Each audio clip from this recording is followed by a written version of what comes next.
السلام علیکم. آج کے سچ کے ساتھ میں ہوں وسیم عباسی. آپ ایران کے حوالے سے ہی سوچ رہے ہوں گے, ایران کے حوالے سے اسلام آباد بند ہے. بھائی ہم اتنا بتا سکتے ہیں, جب تک میں ابھی ریکارڈنگ کر رہا ہوں کوئی 6 بج گئے ہیں, ظاہر ہے 23 تاریخ کے, اور اس وقت تک جو ہے وہ اسلام آباد بدستور بند ہے. کیوں بند ہے اس پہ بات کروں گا.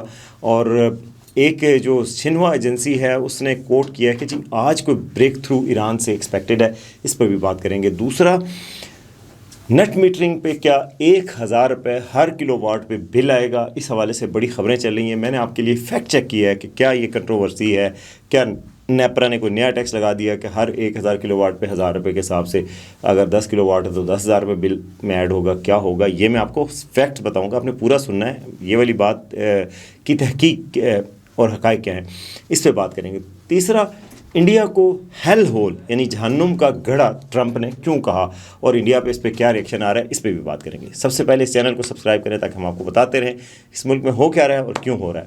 اچھا, میرا خیال ہے سولر والی چیز زیادہ ضروری ہے. ٹرمپ اور انڈیا کا ہیل ہول ویٹ کر سکتا ہے. سولر کے اگر آپ صارفین ہیں اور آپ جاننا چاہتے ہیں کہ سولر پہ کیا ہو رہا ہے, نیا کیا ہوا ہے, تو بھائی میں نے آج کافی دیر اس پہ لگائی ہے چیک کرنے میں. منسٹری آف پاور جو پاور ڈویژن ہے اس سے پتہ کرنے میں, پھر نیپرا سے پتہ کرنے میں, اور پھر سولر انڈسٹری سے پتہ کرنے میں کہ یہ ہو کیا رہا ہے اور آپ کو کتنا نقصان ہوگا. تو بھائی بات یہ ہے کہ خبر یہ چل رہی ہے کہ جی جو سولر صارفین سولر لگائیں گے تو سولر آپ کو پتہ کلو واٹ میں میئر کرتے ہیں, مطلب کتنے کلو واٹ کا آپ سسٹم لگا رہے ہیں. 5 کلو واٹ سے شروع ہوتا ہے, لوگ 2 kilowatt, 5 kilowatt, 10 kilowatt, 15 kilowatt, 20 اور 25 کلو واٹ تک جو ڈومیسٹک کنزیومر لگاتے ہیں اس سے اوپر بھی لگا سکتے ہیں. یعنی 25 کلو واٹ 25,000 واٹ کا سسٹم لگتا ہے. تو اس وقت تک پہلے یہ تھا کہ یہ نیپرا نے اس کو ڈی ریگولیٹ کیا تھا, اس کے لیے آپ کو نیپرا سے لائسنس نہیں چاہیے ہوتا. اب نئے جو ریگولیشنز آئے ہیں فروری سے, اس میں آپ کو نیپرا سے لائسنس لینا پڑتا ہے. 25 کلو واٹ کا لائسنس لگانے کے لیے بھی جو نئے صارفین ہیں, جو پہلے لگا چکے ہیں وہ بری ذمہ ہو گئے, ان کو یہ سننے کی بھی ضرورت نہیں ہے. جو حقیقت جو چیز سامنے آئی تھی خبر میں کہ جی سولر صارفین لٹ گئے, برباد ہو گئے, حکومت نے ان کے اوپر اور ظلم کر دیا ہے, اور وہ یوٹیوبرز کچھ نے اور کچھ سوشل میڈیا پہ اس کو اتنا پھیلایا گیا کہ جی اب جو ہے سولر بالکل ان پہ نیا ٹیکس لگ گیا اور وہ رول گئے. تو میں نے چیک کیا کہ کتنا ایک رول ہے. تو جناب پاور منسٹری سے پوچھا, جو منسٹری ہے وابڈا کی, انہوں نے کہا بھائی ہم نے تو کوئی ایسا نیا ٹیکس نہیں لگایا اور نہ ہی کوئی آپ کے بل میں آ رہا ہے, نہ کوئی ایسی چیز ہو رہی ہے. آپ نیپرا سے پوچھ لیں, نیپرا نے کوئی ریگولیشنز میں چینج کی ہے تو وہ آپ پوچھ لیں. پھر ہم نے نیپرا سے پوچھا, نیپرا کے بہت سینئر اہلکاروں سے پوچھا, انہوں نے کہا بھائی کوئی ایسی بات نہیں ہے کہ ہم نے کوئی نیا ٹیکس لگا دیا ہے. ہاں البتہ نیپرا کی فیس اب نیپرا کو ملنا شروع ہو جائے گی. پہلے نیپرا کو نہیں ملتی تھی کیونکہ نیپرا ڈیل نہیں کرتا, تو کہتے ہیں نیپرا کے مین آورز لگتے ہیں تو نیپرا کو پیسے ملیں گے.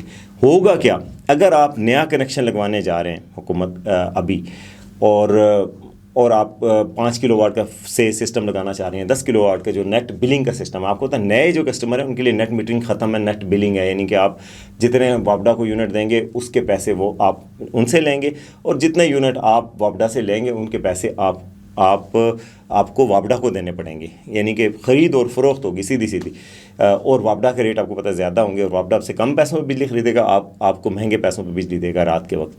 یہ نیا سسٹم ہے. اس نئے سسٹم کے تحت آپ درخواست دینے جاتے ہیں, پہلے یہ ہوتا تھا کہ آپ درخواست وابڈا والوں کو دیتے تھے, ایکس سی این کو دیتے تھے, ایس ڈی او کو دیتے تھے, وہیں سے سارے پروسیسز مکمل ہو کے فیس دے کے آپ کے گھر میٹر لگ جاتا تھا, وہ ساری پروسیس چیک کر کے.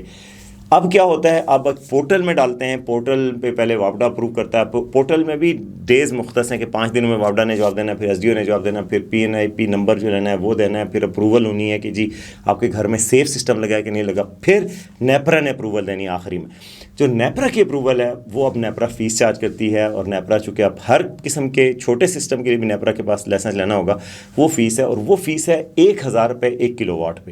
یعنی 10 کلو واٹ کا ایک سسٹم لگا رہے ہیں تو آپ کو 10,000 روپے فیس دینی پڑے گی زندگی میں ایک دفعہ. سمجھ گئے, مہینے کا بل نہیں آ رہا, سال کا بل نہیں آ رہا, زندگی میں ایک دفعہ جب آپ سولر سسٹم لگوانے جائیں گے 10 کلو واٹ کا سسٹم جو آپ کو کم از کم 12-15 لاکھ روپے کا بنتا ہے, اس کے ساتھ 10,000 روپے آپ کو نیپرا کو فیس دینی پڑے گی. یہ ہوا ہے, کچھ ایسا نہیں ہوا کہ آپ کے بل میں 10,000 بل آنے لگا ہے, 15,000 آئے گا, 25,000, کچھ بھی نہیں ہوگا. ابھی یہ جو نئے قانون کی حکومت بادشاہ ہے وہ اور لگانا چاہے تو لگا لے, لیکن جو فیکٹ چیک ہے اس حوالے سے تمام لوگوں سے پوچھنے کے بعد, انڈسٹری سے پوچھنے کے بعد, یہ ہے کہ آپ کا کوئی بل نہیں بڑھ رہا. سولر کا کسی کا کوئی بل نیپرا کے نئے چارجز سے نہیں بڑھ رہا. صرف اور صرف 10,000, 15,000, 20,000 جتنا آپ جتنے کلو واٹ کا سسٹم لگائیں گے 20,000 کلو واٹ کا سسٹم, اس میں آپ سوچیں 5-6 اے سی چلتے ہیں. بہت بڑے گھروں میں لگتا ہے, کوئی 2 کنال کے گھر میں, کنال کے گھر میں 20 کلو واٹ. بڑے بڑے کنال کے گھروں میں نے خود دیکھا لوگوں کو 15 کلو واٹ میکسیمم لگتا ہے. کنال کے گھر والا پہلی دفعہ سسٹم لگائے گا تو 15,000 روپے نیپرا کو دے گا, اور اگر بڑا سسٹم لگائے گا تو 20,000 دے دے گا, بس ایک دفعہ دینے. تو یہ ہوا ہے اصل میں. اور اس میں بھی بہرحال یہ بھی جو فیس ہے یہ نیپرا کو جا رہی ہے. نیپرا سے ہم نے پوچھا, نیپرا کے بارے میں یہ چل رہا ہے کہ جی نیپرا نے یہ فیس اپنے اوپر لگائی ہے اپنی تنخواہیں بڑھانے کے لیے, ان کی تنخواہیں اچھی ہوتی ہیں نیپرا کی. لیکن نیپرا نے کہا کہ جی ایسی بات نہیں ہے, ہماری تنخواہیں بھی کوئی چیک کر لے آ کے, بے شک سنا ہے تنخواہیں ان کی اچھی ہوتی ہیں. ان کا اتھارٹی ہے نا, national electric power regulatory authority ہے نیپرا. اتھارٹی کی اپنا اسپیشل پے گریڈ ہوتا ہے, وہ گورنمنٹ کے انڈر نہیں آتے, تو وہ ٹھیک ہے. لیکن یہ فیس صرف اتنی سی لگ رہی ہے. تو وہ کہہ رہے ہیں کہ بھائی ہمارے اس فیس سے ہمارے چونکہ مین آورز لگتے ہیں, ہمیں اپروول دینے کے لیے ہمیں کام کرنا پڑتا ہے, تو اس کے چارجز لیتے ہیں. اور میں نے جب پوچھا سولر انڈسٹری کے ریپرزینٹیٹیو سے, جو پاکستان سولر ایسوسیشن ہے, دوسرے ایسوسیشنس کے لوگ ہیں, انہوں نے کہا کہ ایسی کوئی بات نہیں ہے کہ کچھ کوئی نئی بہت بڑی کوئی فیس کی گئی ہے اور یا نیپرا کی وجہ سے کوئی ڈیلے ہو رہا ہے. ہاں انہوں نے کہا کہ یہ جو واوڈا کے یہ لوگ ہیں یا جو ایس ڈی او یا دوسرے لوگ وہاں جو ان کے چونکہ آنا پیسے بند ہو گئے, اب سیدھا سسٹم ہو گیا, اسٹریم لائن ہو گیا, تو وہاں پر وہ لوگوں کو تنگ کرنے کے لیے کئی دفعہ وہ ریجیکٹ کر دیتے ہیں, جیسے ایس ڈی او لیول پہ یا کسی اور تھوڑے لیول پہ بڑے پہ یا اس سے نیچے پہ, کہ جی آپ کی اپلیکیشن ریجیکٹ ہو گئی. پھر اپلائی کرتے ہیں پورٹل پہ تو پھر ریجیکٹ ہو جاتی ہے. پھر آپ بندہ بھیجتے ہیں تو بندے سے منظور ہو جاتی ہے, بندہ جو ہے وہ قائد اعظم کا سلام پیش کرتا ہے تو منظور ہو جاتی ہے. یہ ان کا الزام ہے. تو یعنی کہ وہ کہہ رہے ہیں کہ ابھی جو نیا پورٹل ہے, ابھی پورٹل بیٹھ جاتا ہے, اٹھ جاتا ہے, پورٹل صحیح چل نہیں رہا, تو اس وجہ سے تھوڑے سے ڈیلیز لوگوں کو آ رہے ہیں, لیکن اوور آل نہیں ہو رہا. دوسری بات یہ ہے کہ اب لوگ نیٹ میٹرنگ یا نیٹ بلنگ کی طرف ہی نہیں جا رہے, بلکہ بیٹریاں لگوا رہے ہیں سسٹم میں, کیونکہ اب ان کو اتنا فائدہ نہیں ہے کہ واپڈا کے ساتھ سسٹم کو منسلک کریں. وہ سیدھا اپنا سسٹم اپنے گھر پہ انسٹال کر کے نیچے بیٹریاں لگا لیتے ہیں اور بس, کسی کی ضرورت ہی نہیں ہے. تو یہ ہوا ہے, اور جو چل رہا تھا وہ نہیں ہوا. اب آتے ہیں جی دوسری خبر کی طرف. میرا خیال ہے یہ فیکٹ چیک آپ کا مکمل ہو گیا. دوسری خبر کی طرف یہ کہ جی اسلام آباد مدثور بند ہے, ریڈ زون بند ہے, آپ کا بلو ایریا پہ جناح ایونیو جو ہے وہ خیبر پلازا سے آگے کی طرف بند ہے, ہر جگہ تاریں لگی ہوئی ہیں, بیریکیڈز لگے ہوئے ہیں. لوگ جو ہے وہ سبزی جو ہے شارٹ ہو گئی تھی, پٹرول کی کہا گیا لیکن پٹرول شارٹ نہیں ہے. میں خود کل بھی بھروا چکا ہوں, پٹرول کی کمپنیوں نے بھی کہا کہ پٹرول شارٹ نہیں ہے. اٹک ریفائنری جو کل بند ہو گئی تھی وہ کھل گئی ہے, اور کہتے ہیں کہ جی وہ بڑی ہائی لیول پہ مداخلت ہوئی ہے, پتہ نہیں جی ایچ کیو لیول پہ, اور پنڈی کے ڈی سی سب ہل گئے ہیں. جب یہ خبر لگی تھی ڈون میں, تو پھر آج وہ فیکٹری دوبارہ چلا دی ہے اور وہ ٹھیک ہو گیا. لیکن جو اسلام آباد میں باقی بزنسز ہیں بڑی بری طرح متاثر ہو رہے ہیں. جو گیسٹ ہاؤسز ہیں, جو ہوٹلز ہیں, جو انڈسٹری ہے, وہ بیچاری اتنے دنوں سے اسلام آباد بند ہے, نہ کوئی آ رہا ہے نہ کوئی جا رہا ہے, نہ ٹوریزم ہو رہا ہے, تو وہ بہت بری طرح متاثر ہو رہے ہیں. میں ان کی طرف سے بھی آپ کو کہنا چاہتا ہوں کہ وہ بڑے تنگ ہیں. وہ کہہ رہے ہیں کہ یار یہ اگر نہیں آنا وفود نے, مہمانوں نے نہیں آنا, تو کم از کم کھول دیں اور دوبارہ بند کر دیجیے گا اسلام آباد کو. جب مہمان آنے لگیں گے, آپ 2-4 گھنٹے کے 5 گھنٹے کے نوٹس پہ آپ کر لیجیے گا. گھروں میں بھی تو اس طرح ہوتا ہے, مہمان آنے لگے ہوتے ہیں, سارے بچوں کو کہتے ہیں جلدی جلدی سب کچھ تیار کرو, ریڈ کرو, بیڈ شیٹیں چینج کرو, سب کچھ کرو. ہم کر لیں گے بھائی, لیکن ابھی تک تو آپ اتنا لگاتار تو نہ کریں کہ آپ اس کو اسلام آباد کو مکمل بند رکھیں, جس کی وجہ سے لوگ متاثر ہو رہے ہیں. تو اب آپ اس کو کھول دیں. لیکن میری کل ڈسٹرکٹ ایڈمنسٹریشن کے اہم بندے سے بات ہوئی کل, میں نے پوچھا کیوں نہیں کرے, تو کہتے ہیں جی اس میں بڑا ٹائم لگتا ہے, جب ایک دفعہ کھول دیا تو پھر دوبارہ بند کرتے ہوئے بڑا ٹائم لگے گا, اور یہ وہ, تو ابھی لوگ عادی ہو گئے ہیں شاید, بس اب وہ سسٹم کو انہوں نے جاری رکھا ہوا ہے. اور کل پرائم منسٹر نے باقاعدہ اس کی منظوری دی ہے اسلام آباد کو پھر بند کرنے کی, جو مطلب بند رکھنے کی, اور اس کی ہر دفعہ اپروول پرائم منسٹر لیول پہ آتی ہے میرے ذرائع کے مطابق.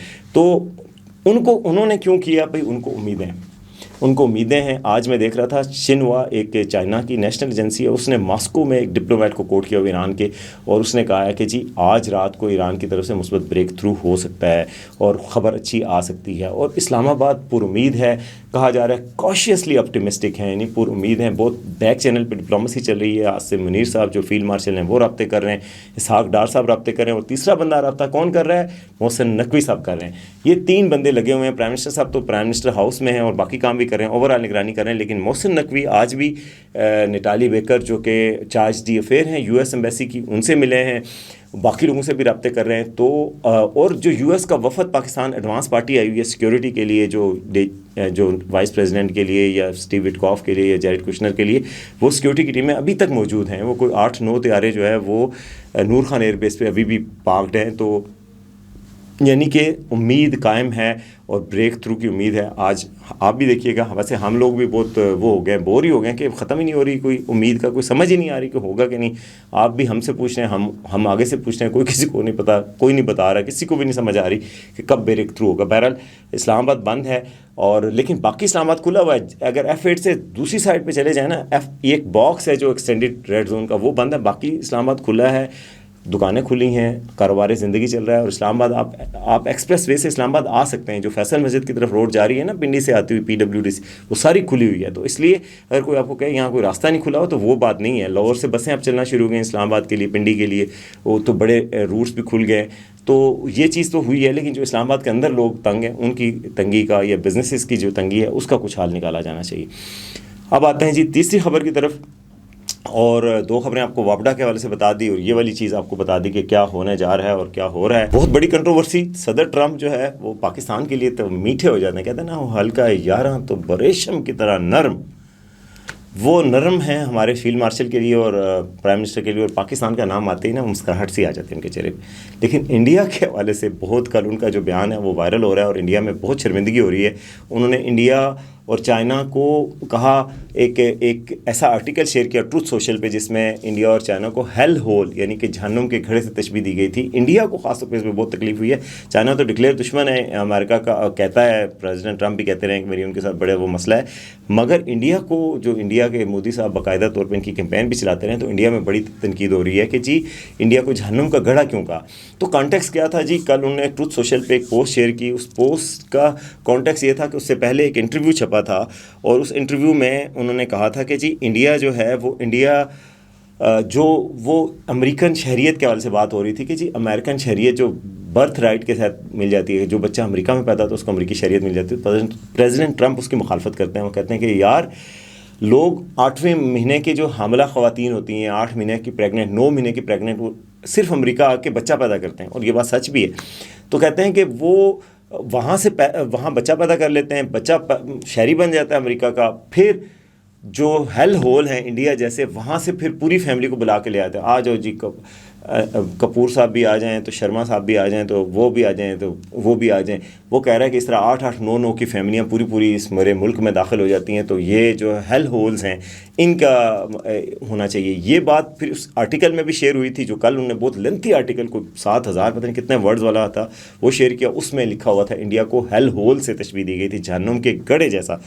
تو اس پر انڈیا میں بہت وہ ہوئی تشویش کا. آج ایک ان کے جو ایکسٹرنل افیئر منسٹری ہے, فارن افیئرس, اس میں سوال بھی ہوا ان کے ترجمان سے کہ جی آپ کو تشبیہ دی ہے ٹرمپ نے انڈیا کو, تو اس پہ آپ کا کیا موقف تھا. انہوں نے کہا جی ہم نے رپورٹس کا جائزہ لے رہے ہیں اور دیکھ رہے ہیں. انڈیا والے کافی دنوں سے رپورٹس کے جائزے لے رہے ہیں اور دیکھ رہے ہیں. ان سے پوچھا جاتا ہے آپ کی ڈپلومسی کچھ نہیں ہے, پاکستان کا ساری دنیا میں نام ہو رہا ہے, تو کہتے ہیں ہم نے سنا ہے, ہم اس رپورٹس کا جائزہ لے رہے ہیں. تو وہ بھی جائزہ لے رہے ہیں.